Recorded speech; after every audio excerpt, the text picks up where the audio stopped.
जानकारियों के लिए। चलिए इसी बीच आगे बढ़ेंगे। खबर पुणे से। पुणे शहर के कोंडवा परिसर में स्थित द्वारकाधीश गौरक्षा गौशाला पर महाराष्ट्र सरकार के वन विभाग द्वारा बुलडोजर चलाते हुए पूरी तरीके से गौशाला को तोड़ दिया गया।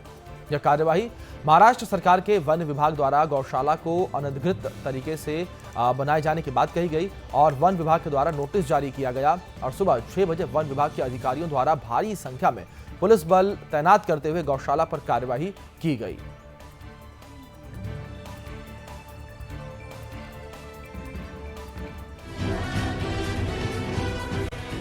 हिंदू धर्म पर आए दिन लोगों द्वारा प्रहार किया जाता है।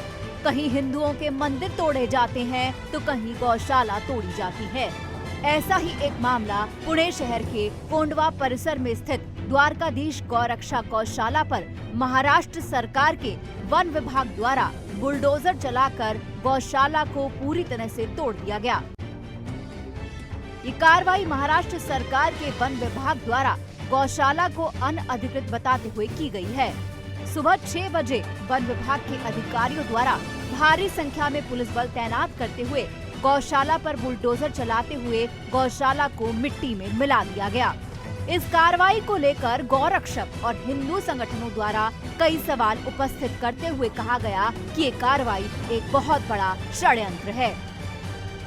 महाराष्ट्र सरकार में बैठे जिम्मेदार मंत्रियों ने अपने वोट बैंक को मजबूत बनाने के लिए एक मुस्लिम नगर सेवक के कहने पर और कसाईयों के दबाव में आकर वन विभाग के अधिकारियों पर दबाव बनाते हुए इस कार्रवाई को अंजाम दिया। लेकिन हर रोज इस कोंडवा परिसर में गौमाता को काटकर हजारों टन गौमांस की सप्लाई इन कसाईयों द्वारा की जाती है। लेकिन गौरक्षक अपनी जान जोखिम में डालकर इन कसाईयों से गौमाता को बचाकर इसी गौशाला में रखकर उनकी देखभाल और संगोपन करते हैं। लेकिन हमारा बहुत दुर्भाग्य है कि छत्रपति शिवाजी महाराज की इस पावन भूमि में गौमाता के साथ इस तरह का खिलवाड़ किया जा रहा है। महाराष्ट्र सरकार में बैठे वामपंथी विचारधारा के मंत्री और राजनेता इन कसाईयों के दबाव में आकर इस तरह की कार्रवाई को अंजाम दे रहे हैं। आपको बता दें कि महाराष्ट्र राज्य में गौ हत्याबंदी कानून होने के बावजूद इन गौ तस्करों पर और वामपंथियों पर महाराष्ट्र राज्य की महाविकास अघाड़ी सरकार और उनके मंत्री इतने मेहरबान क्यों हैं? ये सवाल गौरक्षक और हिंदू संगठनों द्वारा उपस्थित किया जा रहा है। वहीं दूसरी ओर इसी पुणे शहर के कोंडवा परिसर में जो पूरी तरह से मुस्लिम इलाका है, जहां कसाईयों के अवैध कत्ल खाने चलते हैं, उन पर किसी भी प्रकार की कोई कार्रवाई नहीं होती है। कार्रवाई सिर्फ गौरक्षक और गौशालाओं पर ही क्यों होती है? ये बहुत निंदनीय है। हम इस पर कार्रवाई ये बहुत निंदनीय है। हम इस कार्रवाई का निषेध करते हैं।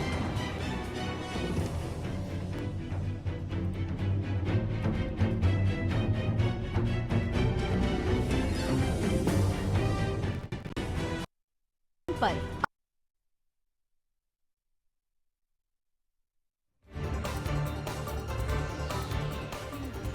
तो आपको बता दें कि वन विभाग के द्वारा ये कार्यवाही की गई है और गौशाला को ध्वस्त किया गया वन विभाग की ओर से, और ये कहकर गौशाला पर बुलडोजर चलाया गया है कि गौशाला जो है अवैध तरीके से बनाई गई है और अनअधिकृत जमीन पर गौशाला बनाई गई है। और ये कार्रवाई के दौरान की तस्वीरें भी आपके स्क्रीन पर आपको दिखा रही हैं। आप देख सकते हैं किस तरीके से पीला पंजा यानी कि बुलडोजर चला है पुणे की इस गौशाला पर।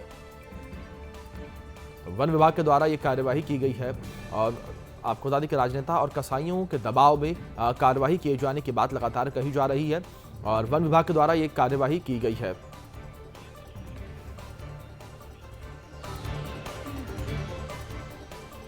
तो इसी बीच हमारे साथ मिलिंद एक मोटे अध्यक्ष हैं, अखिल भारत कृषि गौ सेवा संघ के जुड़ गए हैं। मिलिंद, जानकारी आपसे लेना चाहेंगे जिस तरीके से कार्यवाही की गई है, आपकी पहली प्रतिक्रिया क्या होगी इस कार्यवाही को लेकर? नहीं, ये जो कार्रवाई हुई जी, ये हिंदुत्व के द्वेष से हुई है जी। इसमें कार्रवाई के लिए जो लीगल फ्रेमवर्क चाहिए था, लीगल बेस चाहिए था जी, वो ऐसा कोई नहीं है जी। वो बोलते हैं कि ये फॉरेस्ट की जगह है जी, मगर 1963 से जी फॉरेस्ट के कब्जे में वो जगह होने के बाद भी जब गौशाला की स्थापना हुई 7-8 वर्ष पहले, तब तक उन्होंने एक भी पौधा नहीं लगाया था। जी और उधर वो गौशाला में केवल गायें थी, कौन सी कमर्शियल एक्टिविटी नहीं थी। जी एकदम ईमानदारी से सब प्रामाणिकता से कार्य चल रहा था। जी तो जंगल में, फॉरेस्ट में गायें नहीं रह सकती क्या? जी इसमें कौन सी इलीगलिटी है? जी उधर तो अंतुले नगर है, अंतुले नगर में सब माइनॉरिटी के लोग रहते हैं, जी वो भी फॉरेस्ट की जगह पे है, जी मगर वोट बैंक के लिए उनके ऊपर कार्रवाई नहीं हुआ जी और केवल गौशाला के ऊपर कार्रवाई हुई। ये सब हिंदुत्व का द्वेष है उनके मन में, जी प्रशासन के मन में, जी जो सत्ताधारी लोग हैं जी उनके मन में, जी। इसलिए हुई है कार्रवाई। जी आप मिलिंद जी जानकारी ये भी लेना चाहेंगे जिस तरीके से कार्रवाई की गई है और साफ तौर पर यहाँ पर कहा जा रहा है कार्रवाई को लेकर कि अनअधिकृत जमीन पर गौशाला बनी थी, लेकिन गौशाला बनते वक्त ये अधिकारी कहां सोए हुए थे? बड़ा सवाल तो ये भी है। नहीं, वो तो गौशाला बनकर 8 वर्ष हो गया है ना। जी जी 8 वर्ष में उन्होंने पहले 6 महीने पहले नोटिस दिया था, जी तो नोटिस को गौशाला की व्यवस्थापन ने उत्तर दिया था। जी उत्तर देने के बाद जी फॉरेस्ट की एक स्कीम रहती है जी कि फॉरेस्ट को कोई अल्टरनेट जगह दी जाए, जी तो ये जो जमीन है जी वो नॉन फॉरेस्ट हो सकती है। जी तो ऐसे काम के लिए, ऐसे कार्रवाई के लिए एप्लीकेशन भी किया था। जी तो ये प्रशासन ने सब एकदम बिल्कुल, जिसको बोलते हैं ना हमारे लोकल लैंग्वेज में चालूगिरी है, जी वैसे चालूगिरी किया है इन्होंने। जी और आप उनके प्रशासन का जो कर्तव्य है, जो जी। नैतिकता है, जी उसके ऊपर उसको पैरों तले दबाकर इन्होंने गलत काम किया है। जी इन्होंने हमारे गौ माता का अपमान किया, तो ये हमारे हिंदुस्तान के मान बिंदु का अपमान किया है। जी जी मिलिंद जी साफ तौर पर यह बड़ा अपमान कह सकते हैं किया गया है, लेकिन मिलिंद जी यहाँ पर यह भी जानकारी आपसे लेना चाहेंगे इस कार्रवाई के बाद क्या किसी वन विभाग के अधिकारी ने कुछ कहा, कुछ जानकारी दी उसने?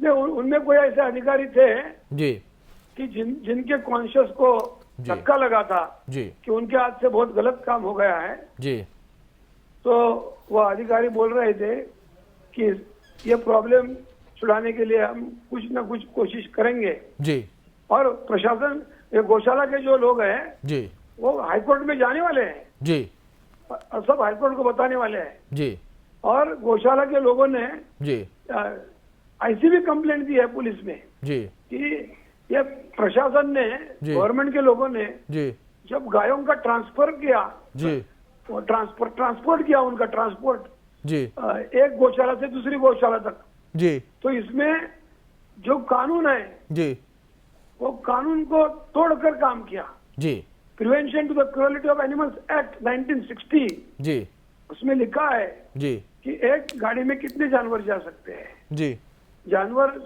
के लिए कौन सा प्रबंध होना चाहिए। जी किसी भी बात की पूर्तता नहीं करते हुए, जी कानून को ध्यान में नहीं लेते हुए प्रशासन ने ही इलीगल काम किया है।